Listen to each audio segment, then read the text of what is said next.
So in our last lesson, we talked about time management, about taking the gift of time and putting it to good use. Not just doing the good thing, but the best thing with your time. Actually having a vision and doing things every day to move towards that vision because you are properly using your time. Well, in this lesson, we're going to actually talk about being productive and really using your time well, but then also taking that time to rest, taking that time for a Sabbath. Actually, part of your time management, you should schedule Sabbath in there. See, the Sabbath, it commemorates the seventh day that God rested after creating everything in the universe for 6 days. Just think about that. The creator of the universe, the almighty, all-powerful God decided, I'm going to work for 6 days, and on the seventh day, I'm going to rest. And he did that to show us the importance of rest.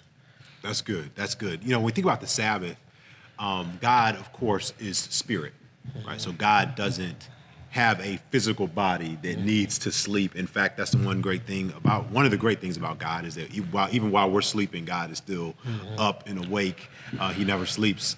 But the Sabbath is, like partly what Joel said, is to model to us, to show us that we do need to rest and take time to give to God. This was the practice of God's people in the Old Testament. This was a common thing. Like he gave them this in the Ten Commandments. He gave the nation of Israel. So this was not just, hey guys, make sure you get some rest every now and then. This was commanded that they take a day to rest. He said, remember the Sabbath day to keep it holy, right? And so this was their opportunity to not just like do nothing and just check completely out of life, but this was really, the Sabbath was really about having purposeful rest and allowing that purposeful rest to intertwine into purposeful worship as well. So it's purposeful rest, purposeful worship, kind of all mixed together in order to fuel people to be able to continue to do God's work, you know, for 6 days. Now, I remember growing up, I don't remember this. Let me back up. When I was growing up, my mother would tell me about my grandmother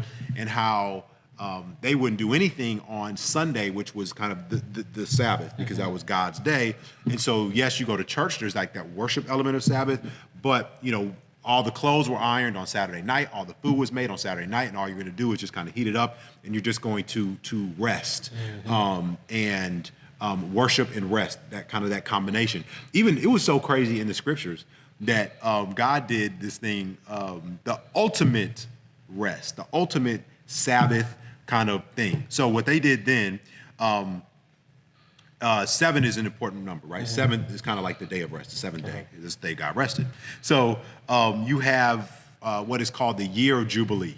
All right, that's one thing that they did. And so after 7 years of 7, after 7 blocks of 7 years, you're 49, like that next year, that was the year of Jubilee. And in the year of Jubilee, one thing that the nation did was they rested. They did not do any work, right? So they were to live off of the provisions that they had, you know, saved up from previously. But one of the things that God made them do was to take the year off from work. And so it forced them, Joel, to trust God. Yeah. Like, 'cause I'm not going to work for a year, so God's going to have to supply for me. So that's kind of what Sabbath is about too. It's saying, look, I can work myself into the ground, but I need to rest. Yeah. And so what I have to do at some point is I have to trust that God is going to take care of me while I do rest, recharge, worship, so I can be in a position to continue to honor God with my life. Yep. What do you think? Man, rest is amazing. It's really important. I love rest, by the way. Oh, yeah. Sometimes I love it a little too much. I know, right? It's the other inertia, you know, the thing that stays at rest once it's. That's what the law, the third law. It's a physics law, right? Physics law, the third law. I don't know, man. It's been a long time. Yeah, it's engineering physics law, but I know there's a physics law that say that the thing that's at rest tends to want to stay at rest, and that's the problem I have sometimes with rest. I have to break through that. Sure. But I found a little article in Forbes magazine, and this is, you know, the report of the most productive people in the world. Okay. Forbes magazine talks about the importance and the benefits of rest. It says it heals your body, it reduces stress, it boosts creativity, it improves your productivity, and it enhances your decision making, and of course, also it even improves your mood. You know, we're tired, we're cranky.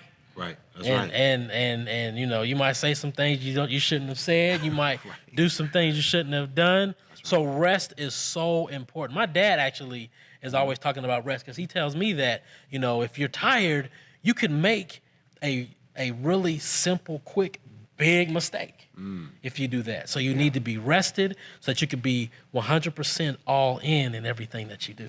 That's good. That's good. So, guys, we are hoping that you get a lot out of this week's curriculum, where we're going to really talk about Sabbath.